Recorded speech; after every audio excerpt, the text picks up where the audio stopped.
Olá, pessoal, sejam bem-vindos para mais uma aula do nosso curso Seguindo Jesus. A aula hoje promete, o assunto é quente e eu espero que você esteja com a mente muito aberta para a gente conversar sobre isso aqui. Eu vou direto para o assunto. A pergunta é: você acredita que o ser humano ele nasce puro e depois ele é corrompido pelo meio em que ele vive ou não? Ele já tem uma corrupção inata, já nasce corrupto e ele é independente de qualquer influência externa. O ser humano é o que é e se revela ao longo da sua vida. Eu estou perguntando isso e a resposta para isso divide as pessoas entre conservadores e progressistas. É isso que divide quem é de direita e de esquerda, por exemplo. Qual dos dois tem a razão? Será que a gente consegue olhar para a Bíblia e descobrir uma resposta para essa postura, essa dicotomia que a gente vive no mundo de hoje? Você, o que você pensa a respeito disso? Como que você lida com essa questão? É muito importante que você pense. Jesus também teve que lidar com esse questionamento, não porque ele ensinou assim, mas ele foi provocado pelos seus concorrentes, os fariseus, os escribas, os líderes religiosos da época, que a gente já viu. Eles tinham ciúme de Jesus por causa da sua popularidade, porque ele atraía multidões e também porque o seu ensino, como a gente viu no Sermão da Montanha, era um ensino diferente. Ele falava como quem tem autoridade. Diferente dos fariseus que ensinavam tradições humanas e vazias que funcionavam mais como um fardo em cima do povo que os ouvia. Então, é muito importante a gente entender o que Jesus tem a nos dizer. Porque se você caminhar pelo lado progressista da interpretação a respeito da responsabilidade humana, que diz que o ser humano é uma vítima da sociedade, você vai ter uma postura. Agora, se você caminhar para o outro lado, da direita conservadora, você vai acreditar que a pessoa é a única culpada por sua índole, independente de qualquer influência externa. Ela é a única culpada, ponto. Mas o que Jesus tem a dizer sobre a corrupção humana? O que ele ensina especificamente sobre isso? Bom, nos textos que você leu durante a semana, você deve ter percebido que os líderes religiosos vieram ter com Jesus com uma crítica comportamental. Os discípulos dele não seguiam as tradições dos fariseus de sempre lavar as mãos antes de comer. E é importante você perceber a diferença. Hoje nós lavamos as mãos antes de comer porque um médico chamado Luiz Pasteur descobriu os micróbios, os micro-organismos, vírus, bactérias, fungos, que são transmissores de doenças e que a gente diminui muito a chance de desenvolver alguma infecção só por lavar as mãos antes de comer. Só que naquela época ninguém sabia nada disso. Na lei de Moisés havia uma regra para lavar as mãos porque Deus sabia dos micróbios, mas as pessoas não faziam ideia do porquê que tinha que lavar as mãos. Então eles transformaram aquilo numa tradição religiosa. Todo fariseu se achava mais espiritual porque ele sempre seguia as normas rituais de purificação antes de comer. Então o texto diz que eles se chegavam do mercado, se chegavam da rua, eles não se sentavam na mesa antes de purificar as suas mãos, e com isso eles se sentiam mais puros do que o resto das pessoas. Olha aí como é que o assunto nosso está entrando, né? A corrupção humana, vem de fora para dentro ou ela vem de dentro para fora. Então eles acreditavam que ao lavar as mãos eles estavam se purificando para não se contaminar com nenhum tipo de mal. Um comportamento externo era o que fazia eles serem puros, né? Só que quando eles vieram com essa crítica para Jesus, Jesus reagiu de uma maneira até dura, dizendo para eles bem assim: ei, mas povo hipócrita, né? Não é à toa que está escrito lá em Isaías: esse povo me honra com os lábios, mas o seu coração está longe de mim. Então Jesus levanta uma questão extremamente importante. É possível a gente, de maneira externa, com a nossa língua, com o nosso comportamento externo, demonstrar uma coisa e ser outra internamente no nosso coração, na nossa mente. E não funciona para Deus as coisas assim. Ou você é no interno e depois no externo, ou você simplesmente não é. Deus também espera que a gente tenha um relacionamento com Ele que seja profundo e sincero e não apenas um monte de atividades que a gente faz, de trejeitos, de roupas, de comportamentos externos como ir à igreja e tudo mais. Isso apenas não serve. O problema deles não é que eles honravam com os lábios, é que eles deixavam de honrar com o coração. É importante você entender isso, senão eu posso estar aqui incentivando alguém que está pensando: eu não preciso de igreja, eu não preciso cuidar das palavras que eu digo, eu não preciso ter um comportamento correto, porque o que importa é o coração e Deus conhece o meu coração. Não foi isso que Jesus disse. O que Jesus diz: esse povo me honra com os lábios, mas o seu coração está longe de mim.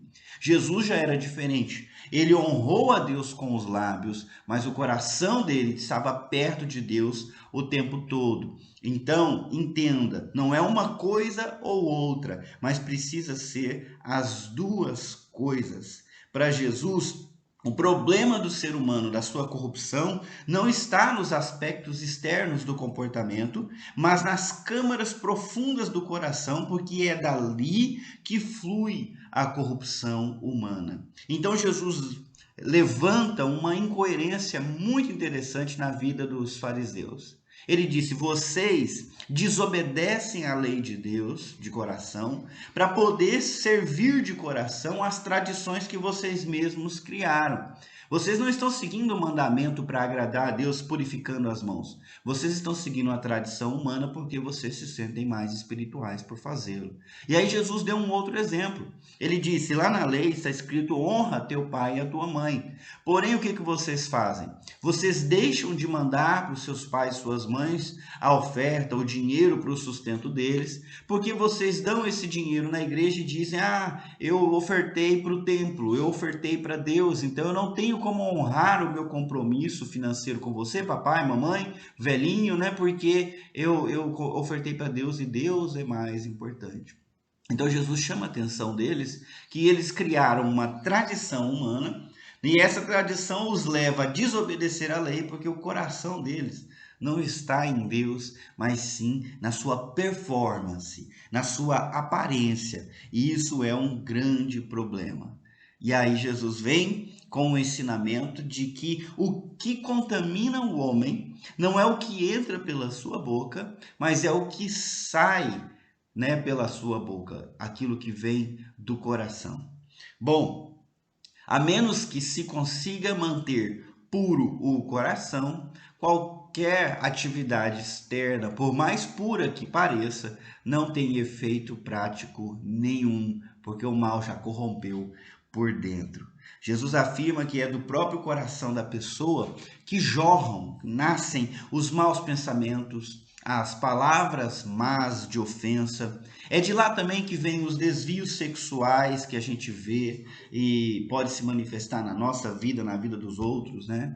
Roubos, homicídios, cobiça, mentiras, a própria inveja, o orgulho e, pasmem-se, a insensatez. Uma pessoa não é insensata porque ela não teve educação, ela é insensata porque o seu coração está produzindo insensatez. E quando a gente pensa nisso, automaticamente, voltando lá para a conversa do começo, né, entre conservadores e progressistas, nesse ponto parece que quem está certo são os progressistas, porque eles falam que a pessoa nasce corrupta, ela não é um produto do meio, ela é um produto das suas próprias escolhas internas, do que ela alimenta dentro do seu coração.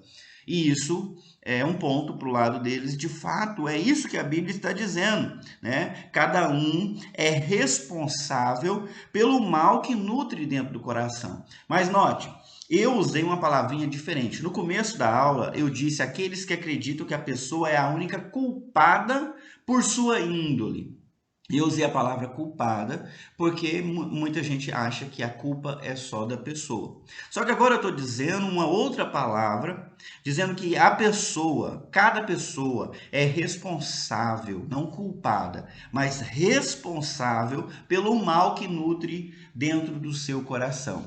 A palavra responsabilidade e a palavra culpa têm uma semelhança, mas tem também uma distinção. Olha, eu não sou culpado por todo o mal que eu vivi e criei, mas eu sou responsável pelo mal que eu nutri no meu coração. Eu não posso impedir que pessoas tentem me influenciar negativamente com corrupção que flui do coração delas. E essa influência acontece muitas vezes de maneira espontânea, né? Não pensada, não refletida. A gente simplesmente assimila o comportamento e o pensamento da cultura da sociedade ao nosso redor, dos grupos que a gente frequenta, das mídias que a gente assiste. O ser humano é como uma esponja seca, e qualquer coisa que ele toque, que é úmida, ele atrai essa umidade, ele suga e ele chupa, né, isso para dentro de si. E eu já vi isso na minha vida, eu espero que você já tenha percebido. Basta você trocar de amizades para você perceber que você começa a pensar igual, começa a escolher os mesmos programas, começa a assistir as mesmas coisas, ouvir as mesmas músicas, porque o ser humano é uma esponja que suga tudo o que está ao seu redor. O problema é que cada um é responsável por aquilo que ele deixa ficar dentro do seu coração. Tanto que brota espontaneamente por sua própria natureza, quanto que brota plantado por outras pessoas. A Bíblia nos convida a vigiar o nosso coração. Guardar o coração significa vigiar e proteger para que sementes ruins não cresçam e se desenvolvam dentro da gente, nos tornando corruptos em essência. Então, só para pontuar uma diferença entre o pensamento do conservador e o pensamento de Jesus aqui na Bíblia. O conservador vai achar que a culpa é da pessoa, enquanto Jesus coloca que a responsabilidade é da pessoa, não a culpa total de tudo que acontece com ela e através dela. Bom, tendo dado ponto aí para os conservadores, cada um é responsável pelo mal que nutre. A gente tem que fazer agora uma segunda percepção também muito importante que às vezes passa despercebido. Jesus comparou os fariseus a guias cegos que guiam outros cegos para o buraco, né? Ele disse: eles são guias cegos guiando outros cegos e eles vão acabar caindo na vala. E isso é a verdade. Se você é guiado por um outro cego, esse cego vai te conduzir para o caminho que ele acha que é o certo. Mas ele não tem como enxergar um buraco, ele não tem como enxergar a realidade da direção que ele está indo, porque ele não enxerga. E isso é assustador, porque cegos também guiam outros pelo caminho que eles acham que é certo. Só que muitas vezes não sequer reconhecem que são cegos. Só que Jesus está usando isso aqui como um exemplo. Os fariseus não eram cegos, eles eram cegos espiritualmente, mas eles enxergavam muito bem, tanto é que estudavam muito a lei de Deus. O problema é que eles eram maus. O coração deles era cheio de maldade, ainda que eles se julgassem puros, perfeitos. E eles faziam escola, eles ensinavam as pessoas a serem o que eles eram. Então eles estavam influenciando toda uma sociedade, desde criança até adultos, através das suas palavras. E é por isso que Jesus disse: o que faz mal são as palavras que vocês dizem, porque as palavras que vocês dizem estão fluindo do coração de vocês. É isso que corrompe uma pessoa. E ele alerta os discípulos dizendo: cuidado com o fermento dos fariseus. Cuidado com a influência dos fariseus. Os discípulos não tiveram um entendimento rápido a respeito do que Jesus estava dizendo. Jesus estava falando das palavras, Jesus estava falando das ideias, Jesus estava falando daquela hostilidade que eles tinham uma raiva, um ódio de Jesus que eles mal podiam conter, e eles ficavam planejando às ocultas o que fazer para pegar Jesus e conseguir condená-lo à morte. Eles estavam tentando dar um jeito de fazer a população se voltar contra Jesus. Reiteradamente, a mente deles estava cheia desse desígnio maligno. Isso aconteceu muitas vezes e eles sequer percebiam que eles estavam querendo matar uma pessoa inocente, que eles estavam perseguindo um homem bom, né? Eles também tinham padrões de sexualidade completamente imorais. Apesar de não cometer adultério, eles adulteravam no coração. Eles se divorciavam por qualquer motivo para se ajuntar com uma nova esposa que adequasse mais aos seus anseios e desejos perversos. Eles não mantinham a fidelidade com a mulher com quem eles casaram na mocidade e por qualquer razão se divorciavam para casar de novo. E isso era um erro que Jesus denunciou. Ele disse: quando você olha para uma mulher com a intenção impura no coração, você já adulterou com ela. E assim ele acabou colocando todos aqueles homens ditos espirituais no time dos adúlteros. Então, Jesus também fala do enriquecimento ilícito, de como eles davam o dízimo de tudo, mas se esqueciam de ser generosos, de praticar a misericórdia e a justiça com os mais pobres. Jesus também fala da mentira e da calúnia, da maneira como eles pervertiam as pessoas com seus ensinos que vinham de um coração completamente corrupto. Entenda o seguinte: o coração faz escola. O coração dos outros faz escola e o seu coração também faz escola. Nesse sentido, não é só o que vem do meu coração que me corrompe. O que vem do coração do outro também pode me corromper, porque o coração humano faz seguidores.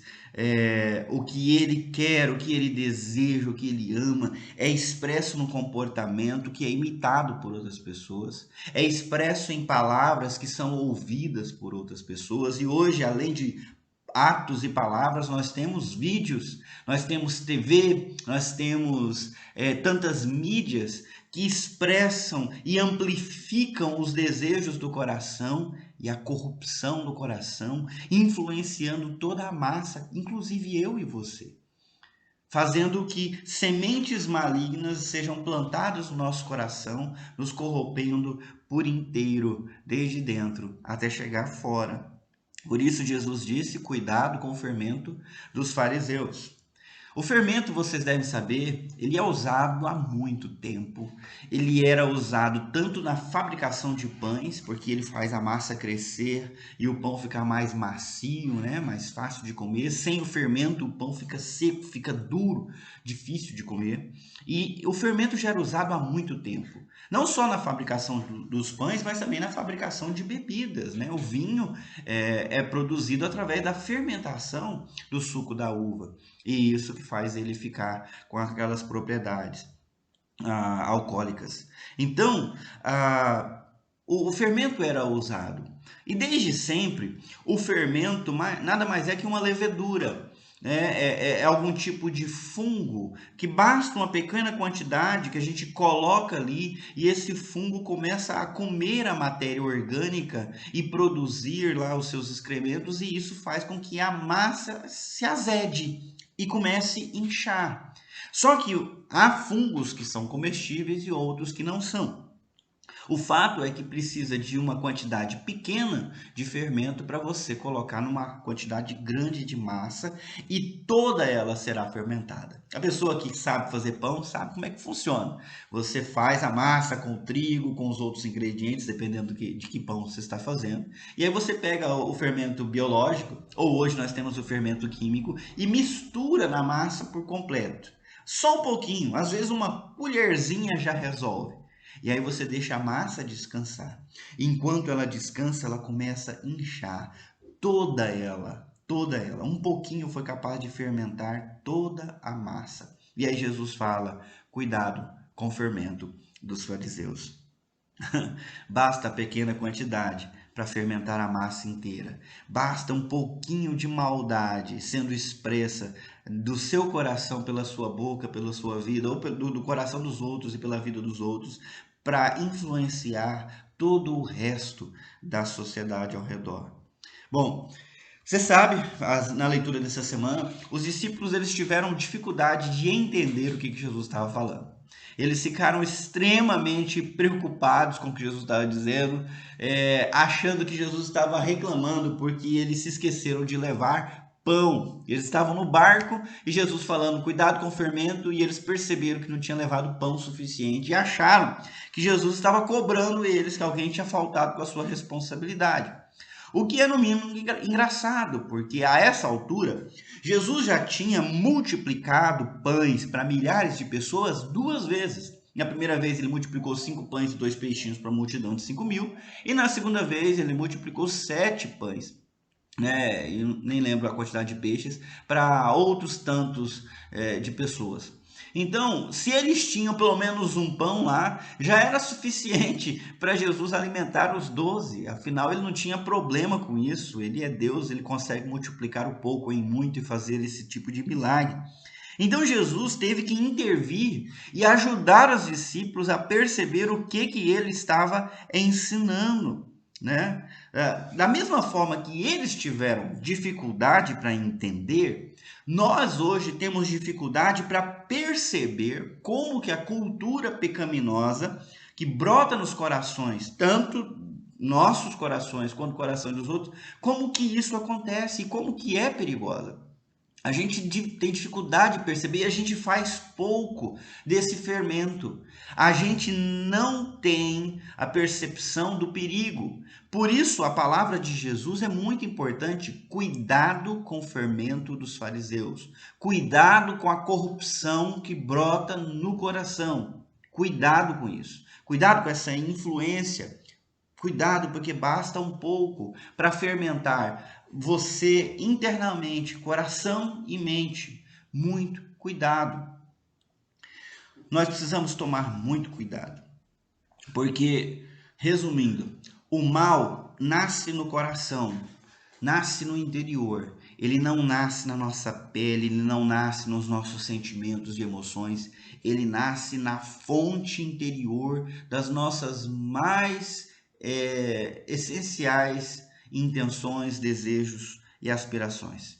Se você tentar resolver o problema do seu coração, lavando as mãos, talvez cortando a língua fora para parar de falar mal dos outros ou de reclamar e murmurar, você não vai resolver o problema dessa forma. Você não resolve o problema trocando as suas roupas somente.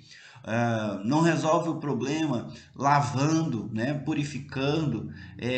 Não é assim que se resolve o problema da corrupção humana, porque se o coração permanecer ruim, não adianta você tentar maquiar a situação pelo lado de fora. Muitas religiões trabalham nessa perspectiva. Eles mudam o comportamento das pessoas através de uma regra muito rígida de roupa, do que assistir, o que falar, o que não falar, quantas vezes ir à igreja, quanto dar de dízimo, e eles interferem nesse aspecto externo através de uma regra dura. A mesma coisa que os fariseus fizeram na época de Jesus. Não é o caminho. Por favor, preste atenção, não é o caminho. Aqui na Nova Jerusalém a gente tem uma perspectiva bem diferente. Nós queremos seguir o exemplo de Jesus, né? Nós queremos olhar para o coração. E não só para o nosso próprio coração, mas também tomar cuidado com o que está fluindo do coração dos outros. Você, quando assiste jornal, por exemplo, você pensa o que está no coração do diretor desse jornal, dessa emissora? O que está no coração desse repórter, desse comentarista? O que está no coração desse político, daquele político? O que está no coração desses astros, dessas pessoas famosas do Big Brother, da novela, dos artistas, dos músicos, do youtuber, do filósofo, O que está no coração dele? Isso que ele está falando flui do quê? Flui de uma fonte pura ou flui de uma fonte impura? É muito importante você pensar assim. Não só cuidar do seu próprio coração, mas tomar cuidado com o que flui do coração dos outros, porque é de lá que vem toda a maldade. Às vezes a gente pensa que a maldade está lá fora, no comportamento dos outros, e a gente pensa que resolveria esse problema com construções sociais, com mais educação, com mais justiça social, com mais dinheiro para todo mundo, com mais saúde, com mais segurança. Isso é uma falácia, isso não é verdade. Isso é tentar resolver um problema interno com atitudes externas. O problema está no coração. E a menos que a gente consiga se cuidar para proteger das influências do nosso coração e das influências malignas do coração dos outros, nós não conseguimos mudar nem na gente, que dirá nos outros. Então precisamos ensinar as pessoas a seguir a instrução de Jesus e aprender a tomar cuidado com o fermento dos fariseus e também a purificar o seu próprio coração mediante o lavar da palavra e a sujeição a Jesus Cristo. A corrupção nasce no coração dos outros, também contamina como fermento quando nos deixamos influenciar pelas suas ideias, tá? O texto para a gente decorar, o versículo para decorar é Mateus capítulo 10, versículo 11, que diz: o que contamina a pessoa não é o que entra pela boca, mas o que sai da boca. Isto sim contamina a pessoa. Tá vendo? O que vem de dentro é o que contamina. A tarefa especial da semana eu chamei de coração sem fermento. E a ideia é o seguinte: o seu coração, juntamente com o coração dos outros, são fonte de toda a maldade que nós conhecemos. Essa maldade impõe a maneira como você vive e compreende a vida. A maldade que flui do coração impõe suas atitudes, suas palavras, os programas que você assiste e as pessoas que você permite te influenciar. A pergunta é: como seria a sua vida sem a influência da maldade, tanto do seu próprio coração quanto do coração dos outros? O que você pensaria e como você se comportaria se a influência fosse pura, viesse de Deus? Como é que a gente vai fazer esse exercício? Eu quero te convidar a rever os seus conceitos à luz do ensino bíblico.